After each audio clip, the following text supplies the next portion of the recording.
competition. Stevie Wonder trying to do the dash. Sweater, I'm the coldest, run them over like an avalanche. I might break a nail for real the way I'm thumbing through this cash. Get some tummy tea for my toe bag because it's hella fat. Beauty and beast, where is my feast? We can't fight, you're thirsty, I'm ready to eat. Seldom I'm seen, I'm chasing my dream.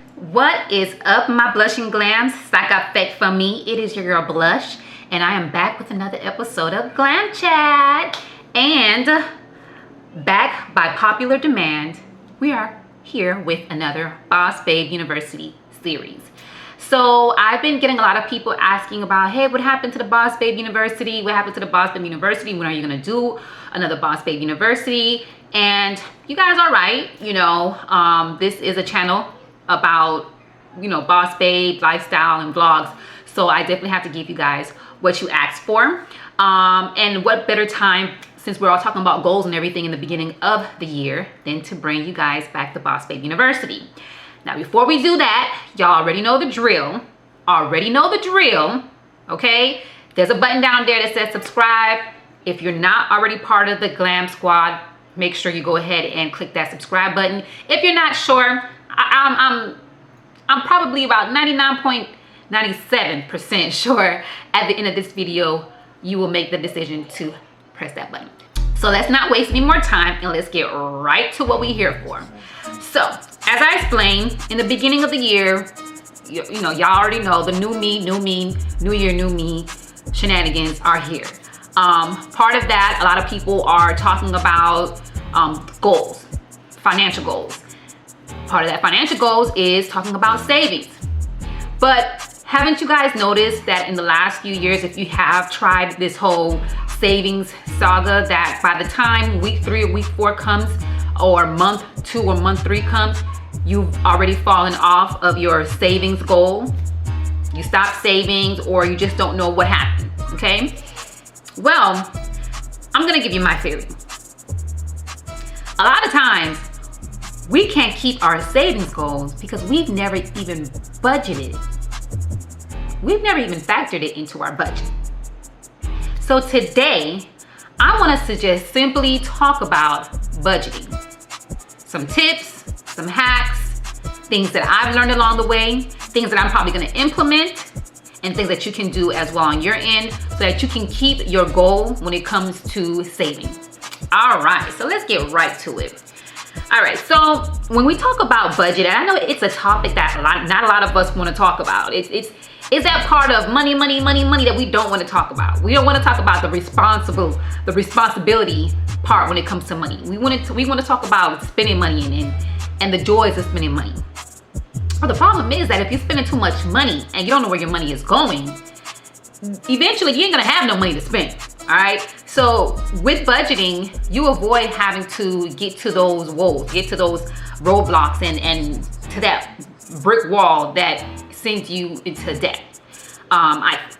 It sends you into debt. So basically, for the most part, there is a lot of styles when it comes to budgeting. I don't think today I'm gonna be telling you how to budget, so to speak, but just different things that you can adopt that might work for you, right? Might work for your style and might work for your finances. Again, the main reason why a lot of people fall off of their savings is because they never factored it into their budget. In order for you to be able to save money, you have to have had that money to save. So if the money that you're making literally is enough for you to only pay your bills, how are you gonna save? Because those bills gotta get paid. Rent gotta get paid. Your phone, if you need to use your phone to be able to keep in contact with your kid's school or whatever the case is, it gotta get paid. You know what I'm saying? But what you can do, if you notice that you would like to have a savings goal, but you realize that you may not have enough money allocated to be able to save, now you just got to look at, okay, well, what am I spending my money on?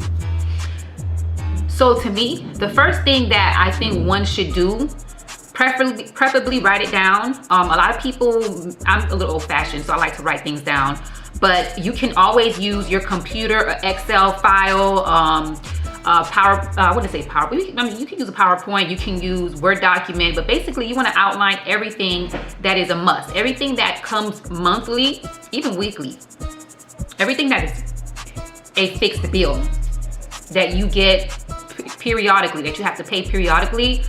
You need to write that down. So if it's a rent, if you took out a loan and every month you have to pay back that loan, if it is, or your student loans, if it is your phone, if it is daycare, if it is water, if it is the internet, whatever it is that is a fixed bill that you get every month or periodically, you need to write all those bills down and what it costs.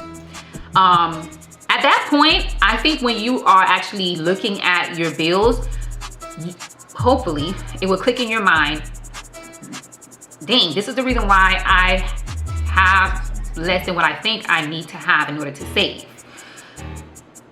You might realize that you're paying for HBO Max,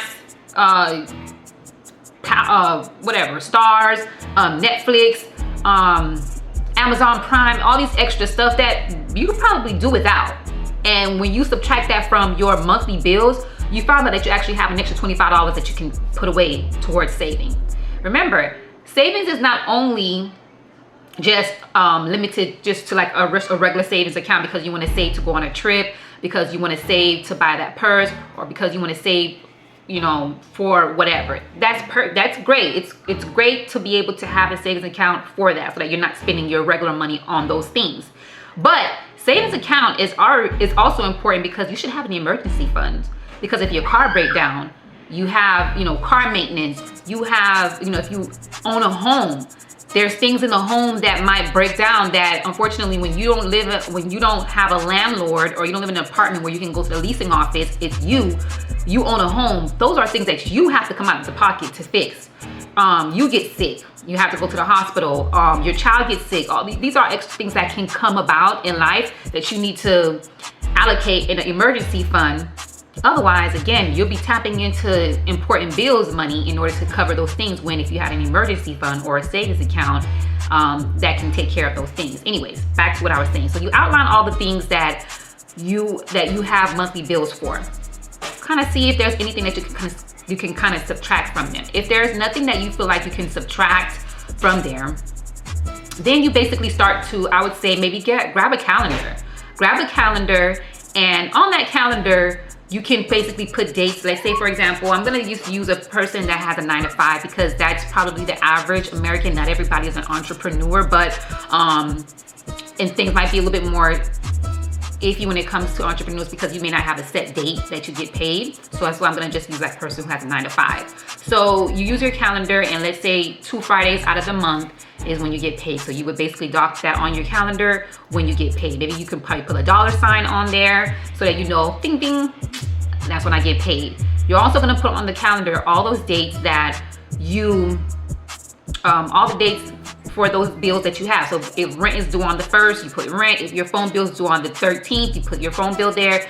If daycare is due on the 3rd, you put you put it there. Or if it's due, you know, every other week or week, whatever, whenever it's due, you put it there. Something else I saw that somebody put that I thought was kind of neat is, so on that same calendar where you put all the things that's due along with your pay period. So everything that can be paid with that particular pay period. So on the first pay period, if your rent can be paid from that first paycheck, go ahead and highlight that paycheck in pink, and then I'm just using a random color. Highlight that paycheck date in pink, and then everything that can go towards that paycheck in pink. And then same thing. So the second paycheck, if it's in green, everything that can go towards that second paycheck, you do that in green. So now you have like a visual of all the things that you pretty much have to pay periodically or fixed, and then what pay period is it going to be allocated from. Now going back to that paper, after you pretty much wrote down everything that you have to pay monthly, you also want to kind of have a area where you put, well, how much money you have coming in how much money do you have coming in every pay period. So if every paycheck you have $1,500, that's more or less about $3,000 a month. So $3,000 a month, and then when you get a chance, you're gonna tally up or subtract all those things that you have listed there, and then you kind of figure out how much money you have left over to play with. The amount of money that you have left over to play with, that's where you can kind of see, okay, where can I put the remaining money in? Can I put it in a savings account? Is there maybe some extra debt? So those things, those bills that I just mentioned were just fixed bills. Probably bills that you need in order to kind of like survive from day to day. But you may have like some debts. Maybe you owe, I don't know, maybe you owe, you have something in collections or something, I don't know, that you needed to kind of go ahead and pay down. That extra money that you have left over after you paid all your monthly bills, from that extra money, you can kind of determine, I can use that to go ahead and pay off those debts. How you decide to do it will be totally up to you.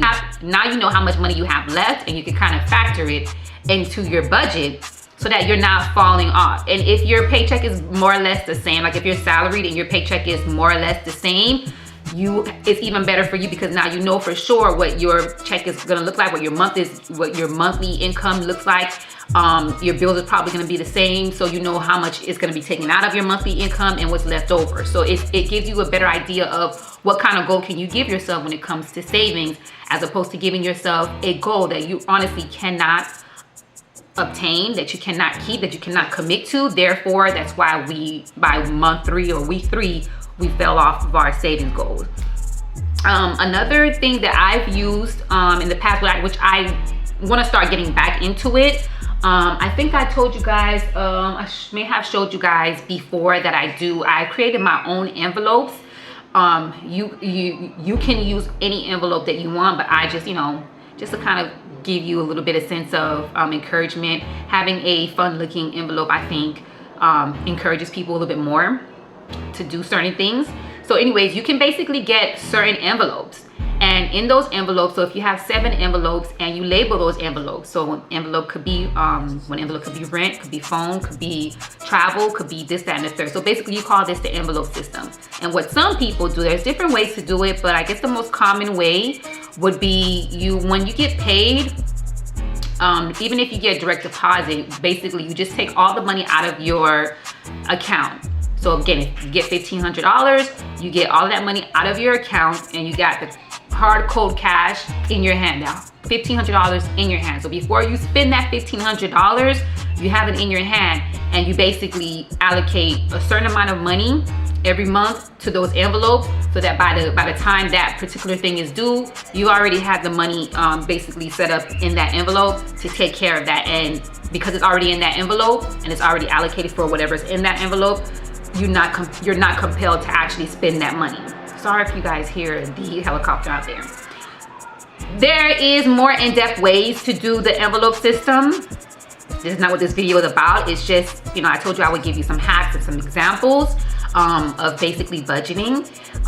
And I think that is a good way that you can actually go about with budgeting. So you can do the envelope system. You can do just the old school, writing down all your bills, writing down how much money you make and how much of that goes towards your bills and how much money you have left over. You can use PowerPoints. There are tons and tons of budgeting apps out there, which will basically allow you to do a little bit of everything that I mentioned to you, but on the app.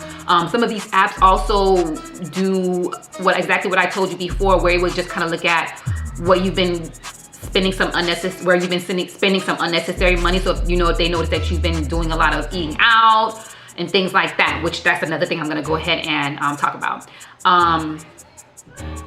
So you can use budgeting apps. There are a lot of things that you can do, but it's very important that before you commit to any savings system, before you commit to anything, you need to know what your budget is. You need to know, can I even afford it? Buying a home, that's why when you are buying a home, you got to speak to that lender. That lender needs to know, can you even afford to add this home into your budget? Yeah, it's a nice thing, buying a home, living in a home and all this other good stuff, home ownership, but that lender needs to know that this is a long-term commitment. Can you commit to it? Can your budget, not even you, can your budget commit to it? Based on your history of your credit, have you been able to to hold down even small commitments, let alone this large commitment of a home for 15 to 25 years. So I told you I was going to talk about eating out. So yeah, eating out I think is it's nice. It's a good social event. Sometimes you go out for birthdays. Sometimes you just want to treat yourself. Maybe you go on a date. I think it's good fellowshipping moments and things like that. And while that is very nice, it can be costly. Picture the other day, I didn't feel like cooking. I just decided I wanted to just get something really quick to eat.